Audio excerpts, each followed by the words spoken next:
Hi friends, welcome to our channel ఆర్ఎస్టీ bros vlog. ఈరోజు vlog ఏంటంటే నేను ఎంతో ఈజీగా పాల మీద మీగడతో నెయ్యి చేయబోతున్నాను. చూడండి, ఇవి నైట్ కాగబెట్టిన పాలండి. కొంచెం చల్లారాక ఫ్రిడ్జ్లో పెట్టాను. పైన మీగడ వచ్చింది. నేను ఇలా కలెక్ట్ చేసుకుంటానండి మీగడంతా.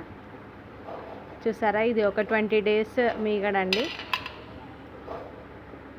మా దగ్గర చిక్కటి పాలు దొరుకుతాయి. మేము పాలు తీసుకొచ్చుకొని వాడుకుంటాము. నేను ఇలా నైట్ కాగబెట్టి ఫ్రిడ్జ్లో పెట్టి మీగడ తీస్తానండి మార్నింగ్.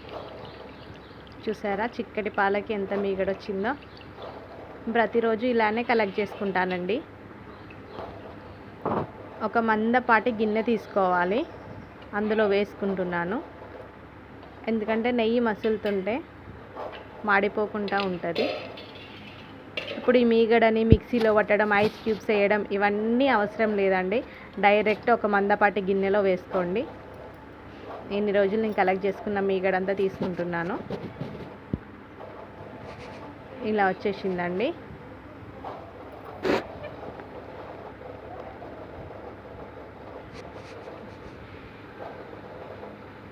ఇప్పుడు స్టవ్ ఆన్ చేసుకొని దీన్ని మసల పెట్టుకోవాలి.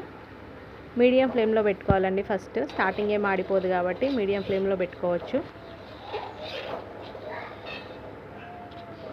ఇలా కలుపుతూ ఉండాలి.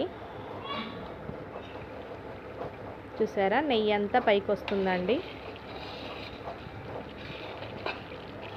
మనం కింద మాడిపోకుండా కలుపుతూ ఉండాలి.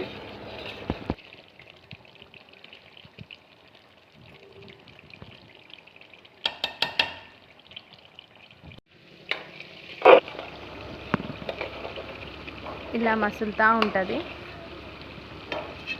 మనం మాటి మాటికి ఇలా కలుపుకుంటూనే ఉండాలి. చూసారా, మీగడంతా విడిపోయి నెయ్యి బయటికి వచ్చేస్తుంది. చూసారా ఎంత చక్కగా మసులుతుందో. నెయ్యి మొత్తం పైకి వచ్చేస్తుంది. ఇలా కలుపుకుంటూ ఉండాలి.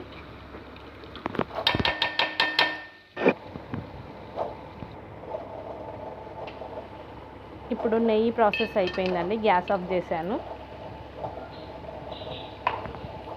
ఇప్పుడు దీన్ని వడకట్టుకోవాలండి మనం. నేను ఒక గిన్నెలో వడగట్టుకుంటున్నాను.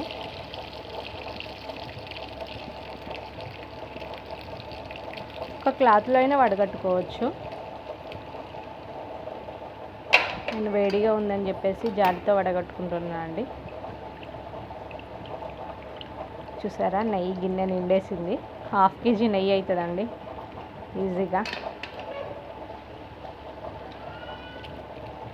ఇలా డైరెక్ట్ కాలిస్తే, వెన్న తీయకుండా మీగడ మొత్తం కాలిస్తే నెయ్యి బాగుండదు, చాలా రోజులు బాగుండదు, పాడైపోద్ది అని మీరు అనుకుంటారేమో. అస్సలు పాడవదండి. ఎట్టి పరిస్థితిలో పాడవదు. కమ్మటి వాసన వస్తుంది నెయ్యి కాగుతుంటే. చూసారా నాకు ఎంత నెయ్యి వచ్చిందో. ఇది అవసరం లేదండి, పిప్పి పాడేస్తాను నేను. కావాలంటే మీరు చూడండి, ఇది లాస్ట్ మంత్ చేశాను నేను నెయ్యి. ఏ మాత్రమైనా ఖరాబ్ అయిందో చూడండి. డైలీ మేము నెయ్యి యూజ్ చేస్తామండి మా ఇంట్లో, పిల్లలకే కానీ మాకే కానీ. Thank you.